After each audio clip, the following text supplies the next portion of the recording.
Bueno chicos, vamos a ver ahora el ejercicio de refrigeración.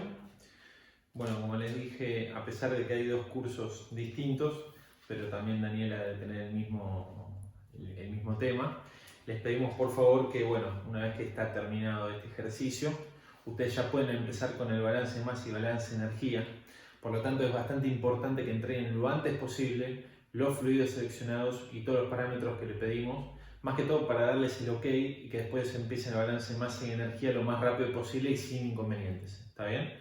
Tengan en cuenta que en caso de que alguno se duerma un poquitito con este tema de la entrega de los fluidos, básicamente lo va a tener que entregar todo junto con el balance masa y energía, y la idea está en justamente ahorrarles un poquito de trabajo a ustedes para, si por ejemplo eligieron mal un fluido, tener que cambiarlo y arreglar todo el balance masa y energía. ¿Está bien? Es por eso nada más que les pedimos primero una cosa y después la otra. Pero bueno, sepan ustedes que terminado este ejercicio, que es el de refrigeración, comienza formalmente el balance masa y balance energía. Tienen una semana para entregarlo y tener mi ok o el de Daniela para el caso del curso de Daniela. Así que bueno, igual al final del ejercicio lo voy a decir nuevamente. Bien, vamos a leer el ejercicio y después, bueno, vamos a hacer algunas cosas importantes para empezar después el cálculo. Bien, dice, ejercicio 1. Determine los parámetros operativos del ciclo de propano de una planta de ajuste de punto de rocío si se deben extraer del proceso 80 toneladas de refrigeración. Eso, como vamos a ver, es el Q del evaporador.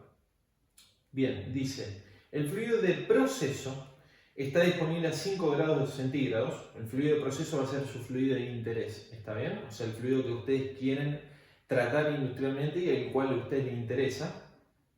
Dice, y se requiere una temperatura en el evaporador de menos 22 grados centígrados. Esa temperatura, vamos a ver después qué va a ser.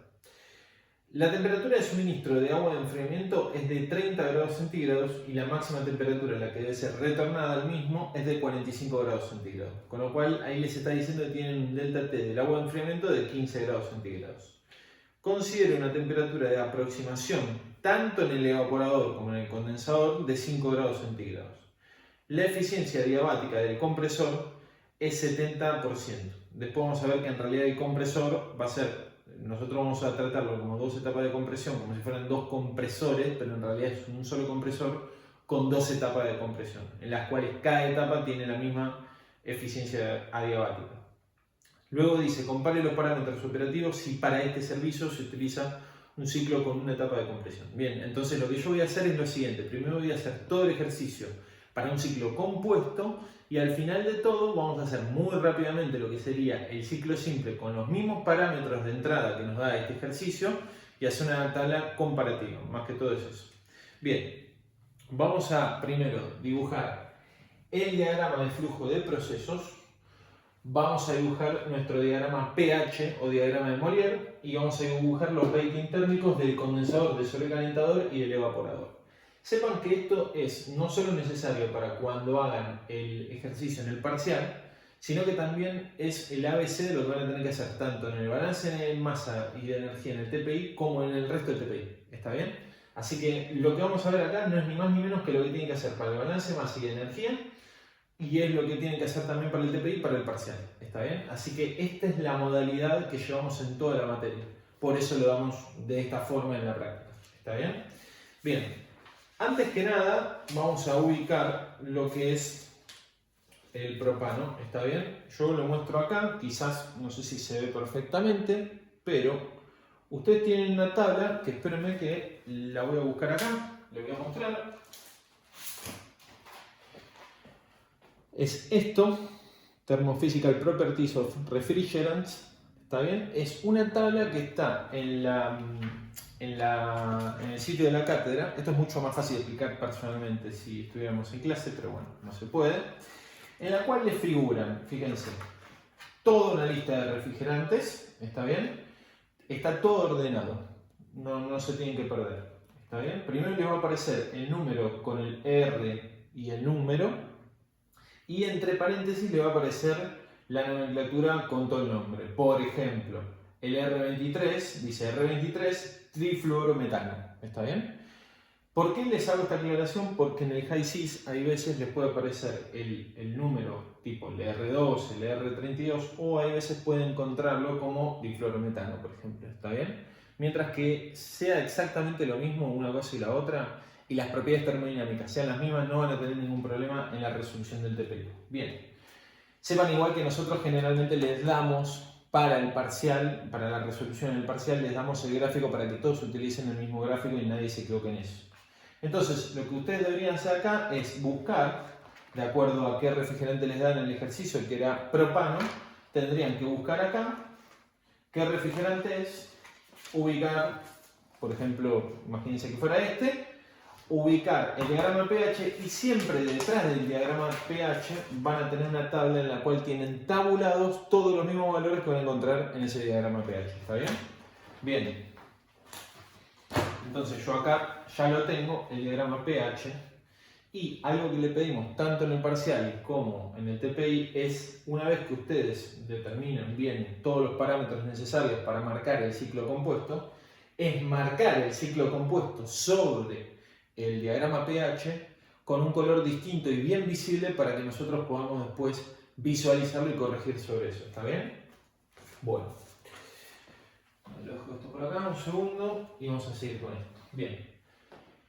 Este es el dibujo del PFD o diagrama de flujo de procesos, que también se lo pedimos para el TPI, y no es ni más ni menos que lo mismo que vieron en la teoría, nada más que acá lo vuelvo a repetir. ¿Está bien? Consta de un evaporador, un desobrecalentador condensador, un compresor con 2 etapas de compresión, ¿está bien?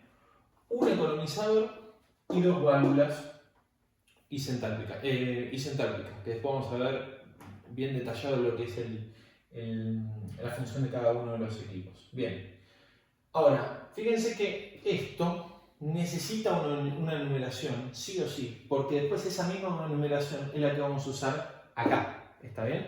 Y es lo que a nosotros también le pedimos a ustedes, que siempre usen la misma numeración, tanto en el diagrama de flujo de procesos como en el diagrama pH.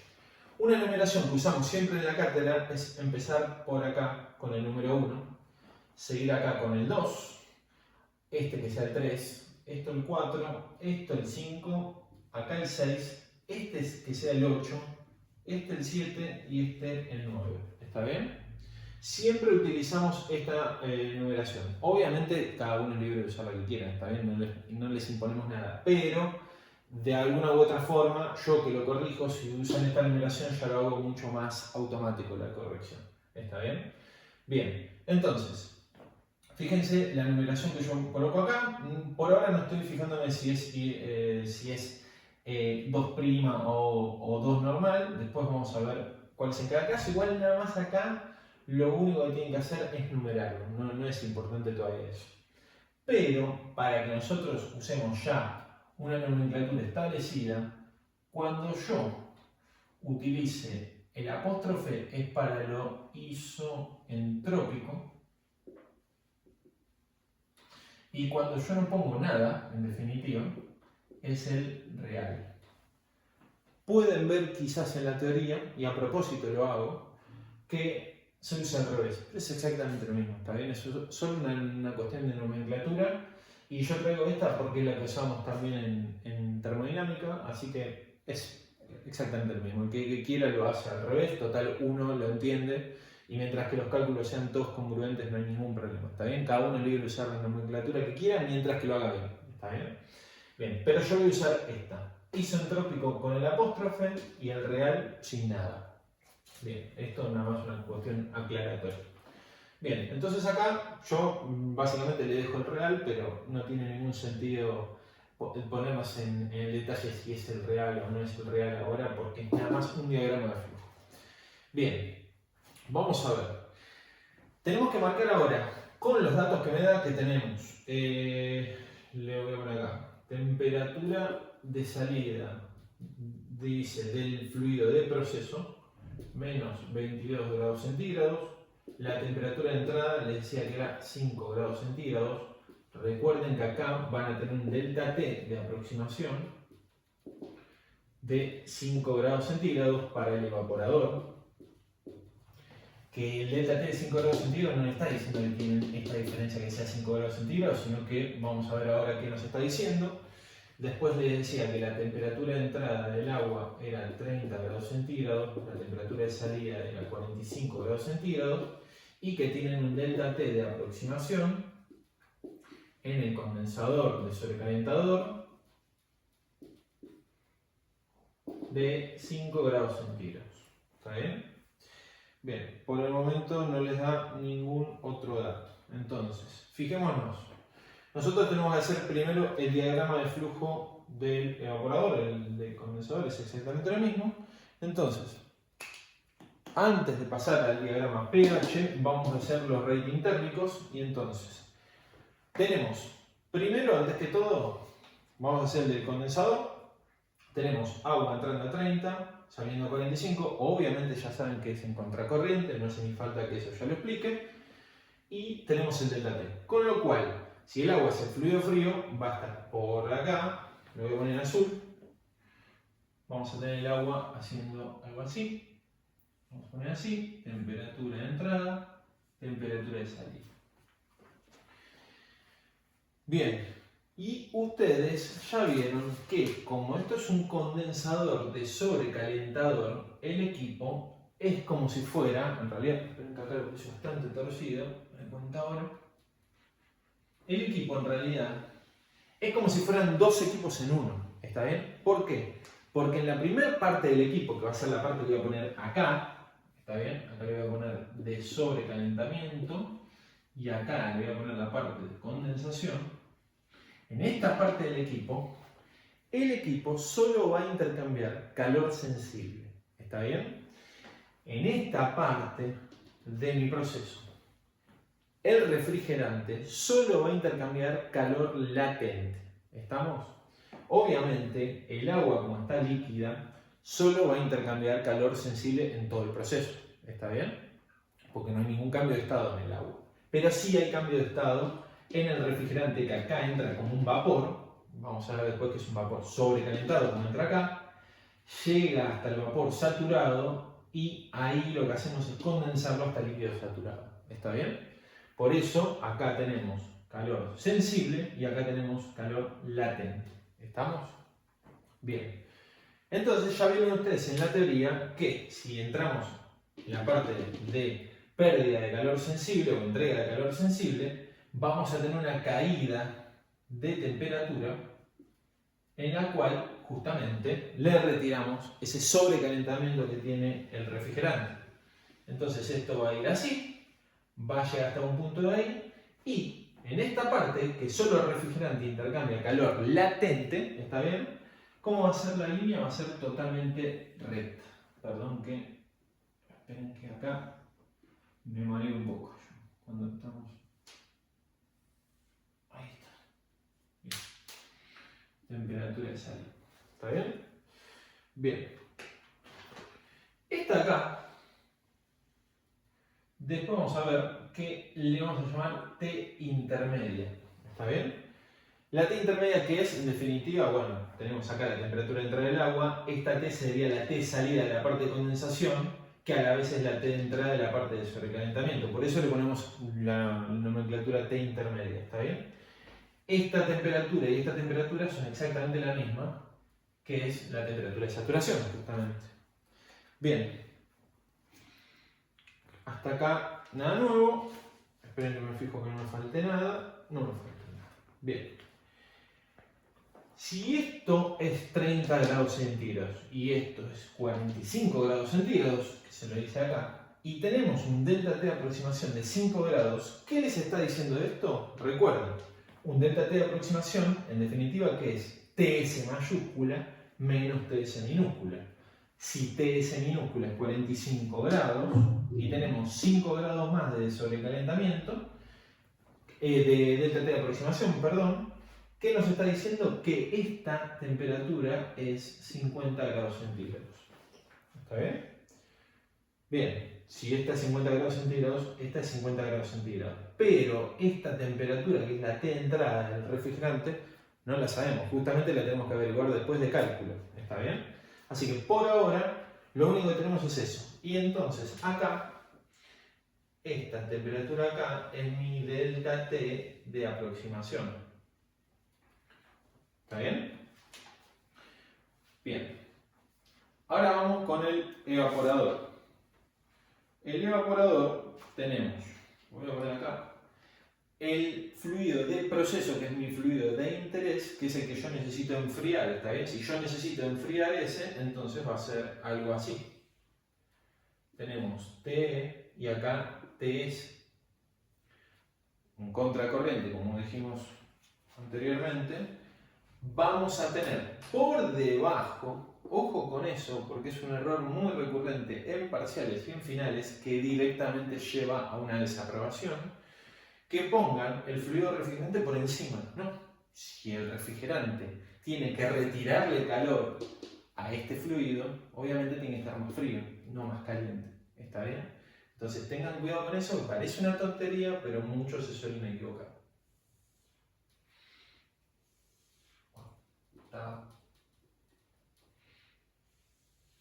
Ahí.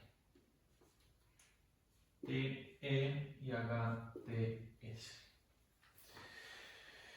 Lo hice un poquito torcido, pero esto es totalmente una recta. ¿Por qué? Lo mismo de antes. El refrigerante que ingresa en el evaporador solo intercambia calor latente. ¿Está bien? Entonces acá lo único que produce es una vaporización. ¿Estamos? ¿Qué pasa? Este fluido que se está enfriando le entrega ese calor sensible al refrigerante, que hace que el refrigerante se vaporice. Entonces, de alguna u otra forma, el proceso que sucede acá es una transformación de este calor sensible a un calor latente que hace que cambie de estado el refrigerante. ¿Está bien? Obviamente acá es directamente una recta porque no cambia la temperatura en todo el proceso, porque justamente es un intercambio de calor latente para el refrigerante. ¿Está bien? Bien. Entonces, ahora, esperen que lo dejo acá, teníamos de dato, tenemos temperatura de salida del fluido de proceso en menos 22 grados, con lo cual esto es menos 22 grados centígrados, y temperatura de entrada, acá tenemos 5 grados centígrados. Lo mismo de antes, como el delta T de aproximación en el evaporador es 5 grados, ¿qué me está diciendo? TS mayúscula menos TS minúscula. Con lo cual, si esto es menos 22 y tenemos 5 grados de delta T de aproximación, esta temperatura, que es toda la misma, ¿cuánto va a ser? Menos 27 grados centígrados. Y está exactamente lo mismo. ¿Está bien? Ojo que muchos hacen la equivocación de hacer menos 22 más 5 grados centígrados de delta T de aproximación y ponen menos 17. Está mal, ¿está bien? Porque estamos en territorio negativo de temperaturas y tiene que estar por debajo, ¿está bien? Porque es un delta T de aproximación justamente. Entonces, esto es mi delta T de aproximación. ¿Está bien? Bueno, hasta acá no tenemos absolutamente más nada que nos falte. Sí, nada más agregarlo acá, que ya que lo pusimos ahí, acá vamos a tener que ingresa el fluido de proceso, que le pusimos TS, y acá tenemos el agua de enfriamiento. ¿Qué es eso? No hace falta más nada de esto. Bien. Esperen que vea que no me falte nada. No me falta nada. Bien. Hasta acá supongo que debe haberle quedado todo claro. Entonces, lo que ustedes tienen que tener en claro ahora es que este es un proceso en el cual vamos a tener intercambios de calores sensibles y latentes en ambos equipos. ¿Está bien? Y lo que tenemos que hacer ahora es todo esto que hicimos por lados distintos, volcarlo todo en este diagrama, que es el diagrama pH. ¿Está bien? Bien. Antes de entrar con el diagrama pH, veamos lo siguiente. Nosotros tenemos estas válvulas. Estas válvulas, después vamos a ver a qué me conlleva desde el punto de vista energético. Estas válvulas, ustedes vieron en la teoría que son válvulas de tipo laminadora. ¿Está bien? ¿Y qué es una válvula laminadora? Es una válvula que lo que va a hacer es o sea, viene de una sección pequeña y va a pasar dentro, o sea, le estoy diciendo lo que es el proceso dentro de la válvula, ¿no? El fluido va dentro de una sección pequeña y rápidamente pasa a una sección más grande. ¿Eso qué hace? Hace que la presión caiga abruptamente, ¿está bien? Y hace que la temperatura también caiga abruptamente, ¿está bien? Por eso se le llama válvula laminadora o expansora, ¿está bien? Pero tiene una particularidad ambas válvulas que son isoentálpicas, ¿está bien? Es decir, que ese proceso de baja de presión y de temperatura al mismo tiempo se da a entalpía constante, por eso le decimos isoentálpica, ¿está bien? Y eso me va a traer a mí una consecuencia desde el punto de vista energético que lo vamos a tener que volcar en el diagrama pH, ¿está bien? Entonces, si le llegasen a preguntar eso en la teoría, tienen que tener muy en claro la función de las válvulas. Ahora, la función del economizador, que es lo único que nos queda complicado, porque ustedes saben que en cada etapa de compresión lo que hacemos justamente es aumentar la presión del vapor, ¿está bien? El vapor que en este caso vamos a ver si es sobrecalentado o saturado, pero vamos a ver después. Pero el economizador, que es el otro equipo importante que agrega el ciclo compuesto, que no es ni más ni menos que un separador de tipo flash, ¿está bien? Lo van a ver mejor en Operaciones Unitarias 2, qué tipo de equipo es y la función que cumple, cómo se diseña. Pero básicamente ustedes, para que tengan una idea bastante rápida, ¿qué es? Es un equipo en el cual entra una mezcla que es líquido-vapor y dentro del equipo lo que hace es separar el vapor saturado por un lado y el líquido saturado por otro lado. ¿Está bien? Esa es la única función que va a cumplir el economizador. Entonces, dicho todo esto, ahora sí podemos entrar a lo que es el diagrama pH. Antes de entrar al diagrama pH, les voy a hacer algunas aclaraciones de algunas líneas características muy importantes que van a encontrar dentro del diagrama. Bien, cuando ustedes vean líneas que van así, o sea, horizontales, van a ser isobaras. Cuando ustedes vean líneas que son así verticales, ¿qué van a hacer? Como tienen en el eje X tienen entalpía, que es la H, esto va a ser una isoentálpica.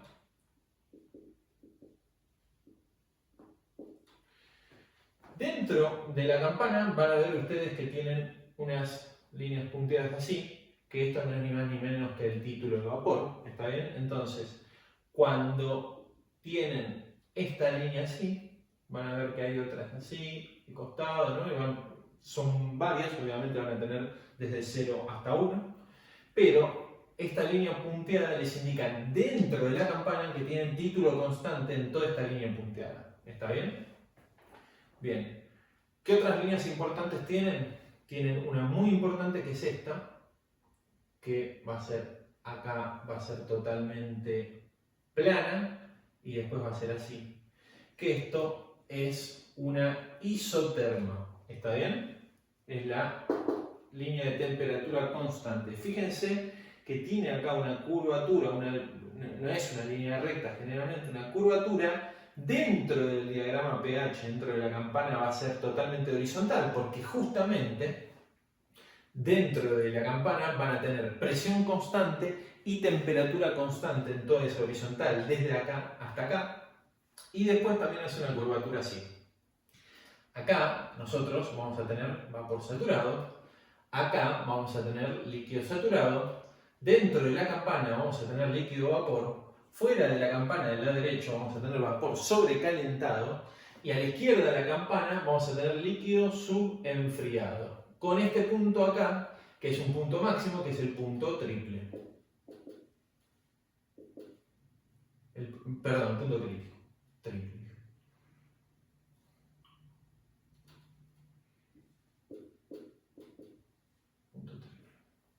Punto crítico. Bien. Entonces, justamente por eso, después van a ver que hay unos fluidos que se llaman fluidos supercríticos, ¿está bien? Que no los vamos a tratar acá, pero existen también. Entonces, punto crítico. Perdón que dije punto triple. Bien. Entonces, importante ver esto. Líquido subenfriado, líquido saturado, líquido vapor, vapor saturado, vapor sobrecalentado, ¿está bien? ¿Por qué? porque eso nos va a llevar a nosotros a saber los estados termodinámicos de cada corriente dentro del diagrama de flujo de procesos. Ahora, acá la única línea que me falta ahora es una que la van a ver así. Tiene como una leve, o sea, curvatura, está bien, pero van tipo como en diagonal, que son las de entropía constante o isoentrópicas, ¿está bien? Nos van a servir mucho también para diseñar nuestro sistema.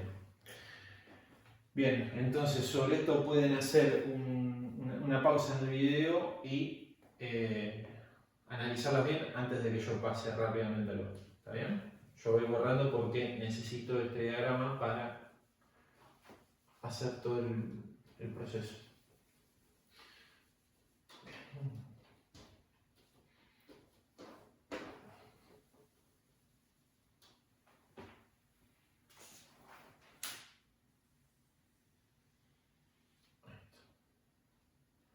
Bien.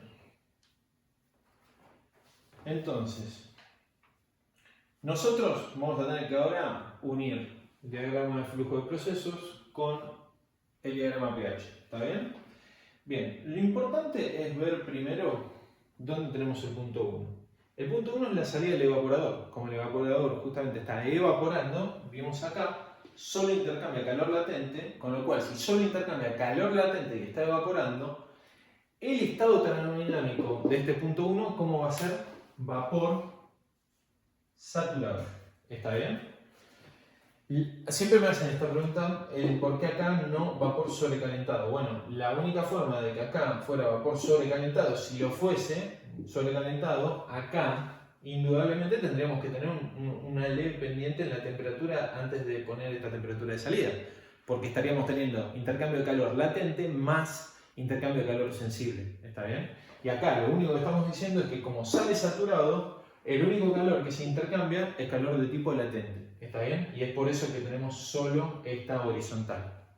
Bien, entonces ese punto, que es el punto 1, lo vamos a ubicar por acá abajo y ya vamos a enumerarlo, ¿está bien?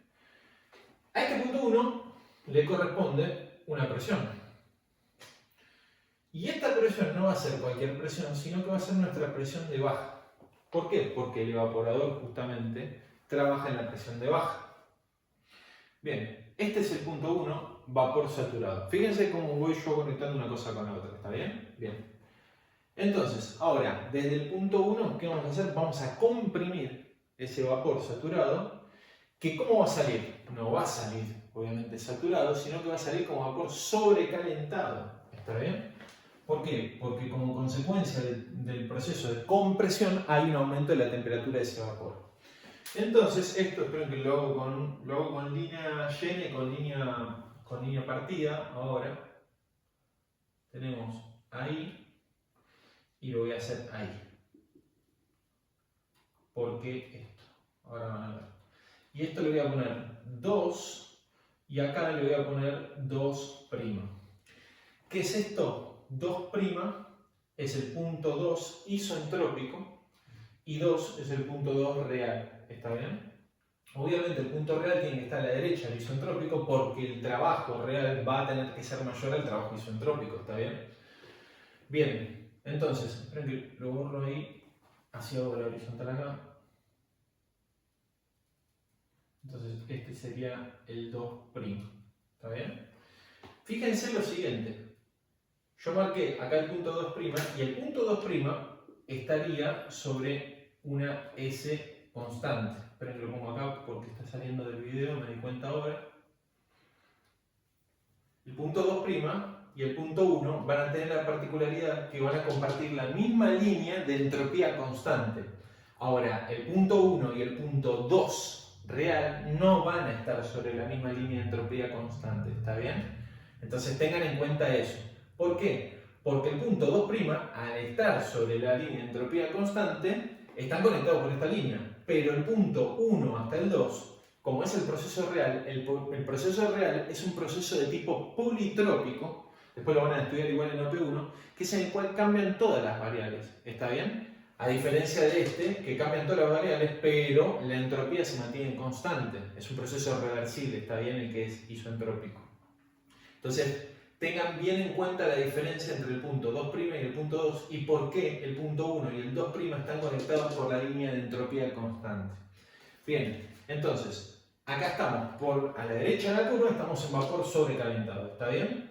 Bueno, vamos por ahora a seguir con esto. Bien, tenemos el punto 3 que va a estar conectado con este punto 8. O sea, tenemos el punto 3 que lo tenemos que determinar ahora en base también al 8. El 8, fíjense que yo les había dicho antes que, ¿qué pasaba? El 8, como sale del economizador, habíamos dicho que en el economizador entra algo que está en estado líquido, vapor, y sale algo por arriba que está como vapor saturado y sale algo por debajo que está como líquido saturado. Entonces, si el punto 8 es vapor saturado, este punto de acá va a ser nuestro punto 8. Y no es que puse yo acá el punto 8 porque se me cantó. No, el punto 8 va a operar a una presión determinada que va a ser la presión intermedia, que después vamos a ver cómo se calcula, que no es ni más ni menos que la presión a la cual está trabajando el economizador. ¿Está bien? Entonces, fíjense, presión intermedia, punto 8. El punto 8 es vapor saturado. ¿Está bien? Porque acá lo dice. Entonces, ¿qué vamos a encontrarnos acá? Fíjense. Punto 2, vapor sobrecalentado, se mezcla con el punto 8, que es el vapor saturado. Entonces, ¿qué pasa? Si yo mezclo algo que está sobrecalentado con algo que está saturado, lo que va a pasar es lo siguiente. Dependiendo de cuánta cantidad, o sea, cuánto caudal venga de la corriente 8, yo voy a tener un mayor o un menor corrimiento hacia esta línea. ¿Está bien? ¿Por qué? ¿Qué les estoy diciendo? A ver. Si el caudal de 8 es sumamente enorme y este caudal que se está comprimiendo es sumamente chico comparado con este, yo voy a tener un acercamiento acá del punto 3. ¿Está bien? ¿Por qué? Porque el punto 3 es un punto mezcla. Entonces lo que yo les estoy diciendo es que, porque es una pregunta muy recurrente, la ubicación del punto 3. El punto 3 básicamente puede estar en cualquier lugar entre 2 y 8. ¿Está bien? Porque básicamente depende de cuánto le esté agregando en este punto 8, de si el punto 3 se acerca mucho a la curva o no. ¿Estamos? Entonces, en este caso yo lo puse, por ponerlo, lo puse acá. Después vamos a ver si se corrobora, ¿está bien? Entonces, ¿yo qué les estoy diciendo en este caso? Bueno, que básicamente se agregó bastante caudal de esta corriente 8 y es por eso que tuvo un corrimiento desde 2 hasta 3. ¿Está bien? Bien, entonces, acá no marco nada. Fíjense que yo la línea llena, que es del proceso real, la marco acá. Entonces, ahora voy a hacer solo esto. ¿Está bien? Ahí. Y el punto 2' sigue estando ahí. Bien. Entonces, en este caso me quedo el punto 3 a la izquierda del 2'. Podría haber quedado al lado derecho tranquilamente del 2'. ¿Está bien? Bien. Entonces, fíjense esto, no quiero que se equivoquen porque es una equivocación muy común esta. El punto 3 no es el punto 8, ¿está bien? El punto 3 es este. ¿Estamos? Bien. Entonces, desde el 3, ¿qué hago? En la segunda etapa de compresión, comprimo ese vapor y salgo como 4. Ahora, ¿qué pasa? Ya el punto 3, ¿en qué estado termodinámico lo voy a tener? Vapor sobrecalentado. ¿Está bien? ¿Por qué? Porque si mezclo un vapor saturado con un sobrecalentado, básicamente me tiene que dar un sobrecalentado. Y fijémonos que acá se corrobora que estamos a la derecha de la curva, con lo cual seguimos en sobrecalentado. Entonces acá, esperen para que me quede bien el grafiquito, lo voy a hacer ahí, más o menos. Esperen que le dé un poquito más de curvatura, así queda bien. Ahí no lo quiero hacer muy alto. Este punto que tenemos acá va a ser el punto 4, que obviamente también va a seguir como vapor sobrecalentado. Y acá voy a tener el 4'. Y el punto 4 va a estar ubicado en una presión determinada, que es la presión de alta, que es la presión a la cual trabaja el condensador, el sobrecalentador condensador. ¿Está bien? Bien. recuerden lo que les dije acá, que el punto 3 y el 4', al igual que el 1 con el 2', se manejan sobre una misma línea que es la isoentrópica, ¿está bien? Entonces, esto a ustedes les va a dar la pauta para cuando tengan que buscar datos, que la entropía en 3 va a ser la misma que la entropía en 4', ¿está bien? Entonces, tienen que tener esas cosas en cuenta para después rápidamente poder buscar los datos.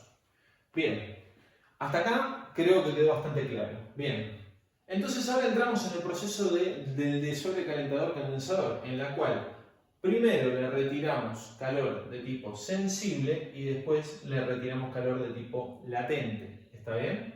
Entonces fíjense ustedes que nosotros vamos a pasar a de sobrecalentar, que sería el proceso de ir desde 4 hasta este punto, y después condensar, que es el proceso de ir desde este punto hasta este punto. Con lo cual, acá vamos a tener el punto 5. Y todo esto va a ser línea llena porque es el proceso real. ¿Está bien? Hay muchos que ponen este punto como un valor importante. La realidad es que no es ningún valor importante porque como nosotros tenemos un equipo que es doble, no tiene ningún sentido diferenciar este punto. Pero si lo quieren diferenciar no hay ningún problema. ¿Está bien? Bien. Entonces, si acá de sobrecaliento y acá condenso, el punto 5 tiene que estar como líquido saturado. ¿Está bien? Bien, hasta acá creo que no hay ninguna duda, seguimos adelante. Entonces, fíjense, líquido saturado pasa por la válvula laminadora. ¿Qué va a hacer la válvula laminadora? Le va a bajar la presión, ¿de qué presión? De la P de alta va a ir hasta la P intermedia. Y le va a bajar la temperatura también, que es lo que yo dije inicialmente. ¿Por qué? Porque fíjense que acá la isoterma que pasaría, iría por acá, pasa por acá, y acá ustedes tendrían, o sea, la isoterma viene acá, va hasta la línea punteada, pasa por acá y viene para acá. Entonces, la temperatura que vamos a tener en 5 va a ser mayor a la temperatura que vamos a tener acá. Y la presión en 5 va a ser mayor a la presión que voy a tener acá. Con lo cual, fíjense ustedes que ahora el proceso que va a hacer es una vertical, ¿está bien? Hasta el punto 6. ¿Está bien? Fíjense, temperatura acá, tengo una, acá tengo otra. ¿Está bien? Perdón, acá. Ahí. Entonces, esta es una temperatura y esta es otra temperatura. Esta temperatura es mayor a esta temperatura, entonces por eso tenemos un cambio en la presión y un cambio en la temperatura, pero toda entalpía constante. Si quieren acá se lo pongo, H constante. Esperen que borro esto para que no se llene de líneas. Bien. Tenemos este proceso. ¿Y qué pasa ahora? Acá no hace falta que marquen nada porque en definitiva el proceso sigue. ¿Qué hace? 6. Entra al economizador. ¿Y el economizador qué separaba? Separaba el 8, que lo vamos a poner igual una flechita para acá para indicar que tenemos una corriente que va hacia allá, pero separa el 7, que el 7 habíamos dicho que era líquido saturado. Entonces, ¿dónde va a estar el líquido saturado? Acá. Este es el punto 7. Con lo cual, esto sí lo vamos a marcar para ir cerrando el ciclo. 7, líquido saturado a presión intermedia. Y ahora, ¿qué pasa? Lo mismo de antes. Pasa 7 por la válvula laminadora, hace el mismo proceso y baja desde acá hasta acá. H constante. Y acá que vamos a tener definitivamente el punto 9. ¿Y qué estado termodinámico tiene el punto 9? Líquido vapor. ¿Está bien? ¿Por qué? Porque estamos dentro de la curva.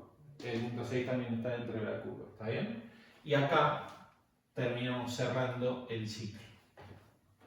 Con lo cual vimos que está la presión de baja en el evaporador, presión intermedia para el economizador y la presión de alta para el de sobrecalentador condensador. ¿Está bien? Entonces, ahora ya tenemos terminado el diagrama pH o el diagrama de Molière, los ratings térmicos, diagrama de flujo de procesos y ahora vamos a sacar todos los datos que me da nuestro diagrama. ¿Está bien? Bien, entonces, una cosita rápida que les quería marcar es, fíjense ustedes, si hacían esto, bueno, se me marcó acá, a ver, esperen que,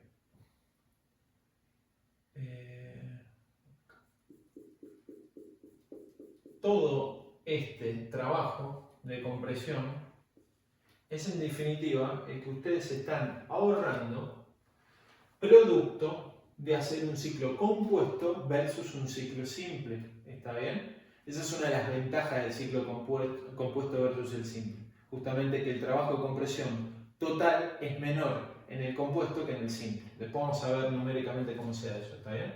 Pero no quería dejar de mostrarles esto. Bien, lo borro para lo mismo, para que no quede lleno de líneas. Bien.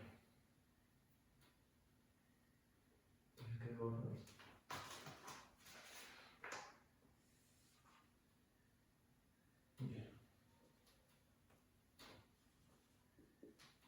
Bueno, ahora sí.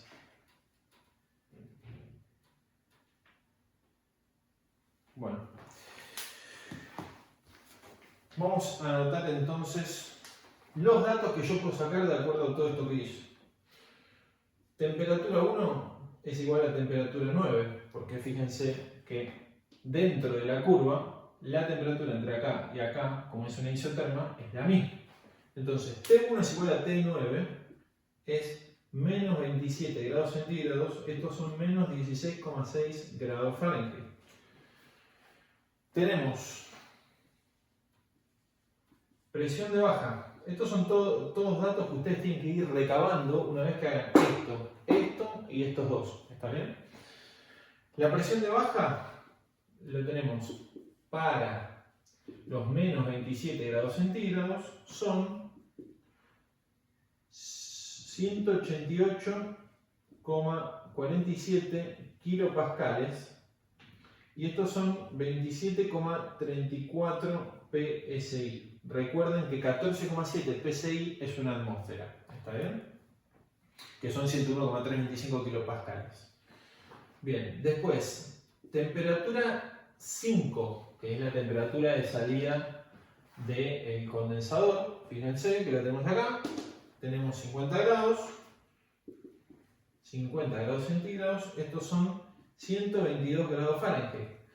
Como ya tenemos esta temperatura, recuerden que dentro de la curva la temperatura es constante y el punto 5 está la presión de alta. Entonces de acá nosotros sacamos la presión de alta, que la tenemos que buscar en el diagrama, ¿está bien? O sea, ustedes ubican el punto 5, van por la horizontal y se fijan qué presión de alta les da.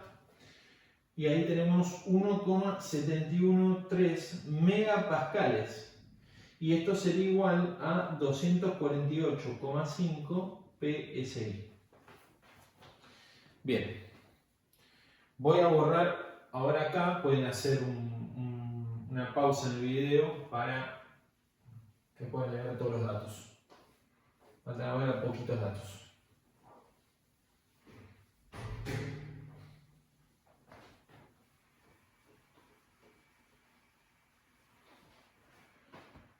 Bien. Seguimos ahora con la presión intermedia. Tenemos que calcular. Bien. Presión intermedia, ¿cómo se calcula? Como la raíz cuadrada de presión de alta por presión de baja. Bien, este cálculo es muy simple, les da 82,44 PSI y tienen otro que es la relación de compresión, que es la presión de alta sobre presión intermedia, que es lo mismo a la presión intermedia sobre la P de baja. Cuando ustedes hacen esto por esto y le hacen la raíz cuadrada, le da la presión intermedia. Está bien, no sale de cualquier cosa.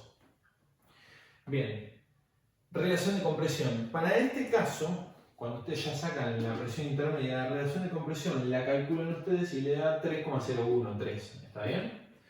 En el TPI ustedes también tienen un límite para la relación de compresión que lo tienen que siempre verificar y comprobar.